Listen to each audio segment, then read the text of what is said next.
नमस्कार, मी डॉक्टर प्राची पारगुंडे, समर्थ child care Solapur.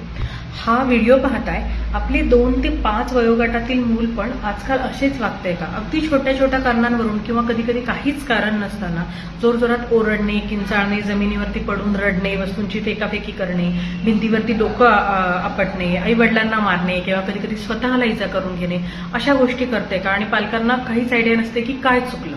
तर ही सगळी लक्षणं टेम्पर टँट्रम्स या एका गोष्टीची असू शकतात। तर आज आपण पाहूयात की टेम्पर टँट्रम्स म्हणजे काय। ही एक नॉर्मल डेव्हलपमेंटल प्रक्रिया आहे मुलांमध्ये, जी साधारण 2 ते 5 वयोगटातील मुलांमध्ये दिसते, 4.5-5 वयोगटापर्यंत दिसते। याचं कारण हे की आपण कधी कधी मोठ्या माणसांमध्ये पण बघतो की आपल्याला खूप राग, खूप फ्रस्ट्रेशन आलं तर ते कंट्रोल होत नाही, त्याच्या नादात आपण अशा गोष्टी करतो की ज्यानंतर आपल्याला रिग्रेट होतात। पण प्रत्येक वेळेला आपलं असं होत नाही, कारण आपला मेंदू तेवढा विकसित असतो। लहान मुलांचा मेंदू हा अजून तितका विकसित नसतो, त्यामुळे त्यांना राग, फ्रस्ट्रेशन, चिडचिडपणा ह्या अशा स्ट्रॉंग फिलिंग्स, तीव्र भावना ज्या आहेत त्या पूर्णपणे कंट्रोल करता येत नाहीत। प्लस 2 ते 5 वयोगटातली जी मुलं असतात त्यांना खूप स्वावलंबी बनायचं असतं, खूप इंडिपेंडंट व्हायचं असतं, प्रत्येक गोष्ट स्वतःची स्वतःला करून पाहायची असते।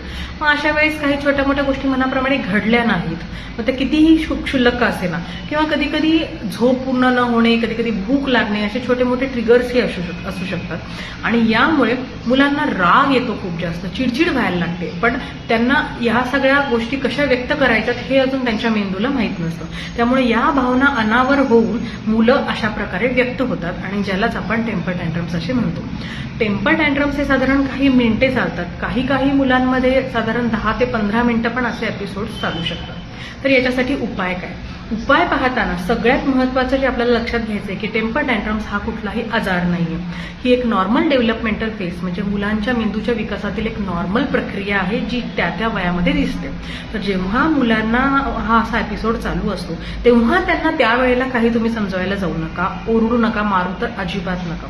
तुम्ही फक्त त्या खोलीत थांबायचं आणि शांत राहायचं। मग हा एपिसोड हळूहळू कमी होईल, काही मिनिटांनी मुलं आपोआप शांत होतात। मग तुम्ही त्यांच्या जवळ जा, त्यांना जवळ घ्या, त्यांना धीर द्या, त्यांना सांगा की इट्स ओके, काहीही झालेलं नाहीये, इट्स ओके, हे हळूहळू कमी होईल, मुलं मनाने तुम्हाला सॉरी म्हणतील। आणि याला अल्टिमेट उपाय हा शेवटी वेळ हाच आहे, कारण मुलं 4-4.5 वर्षाच्या पेक्षा जास्त मोठी झाली की हळूहळू या गोष्टी कमी होतात। तुम्हाला तरी वाटत असेल की काही मुलांची लक्षणं खूप जास्त तीव्र आहेत, तर मात्र जवळच्या बालरोग तज्ञांचा सल्ला नक्की घ्या। धन्यवाद।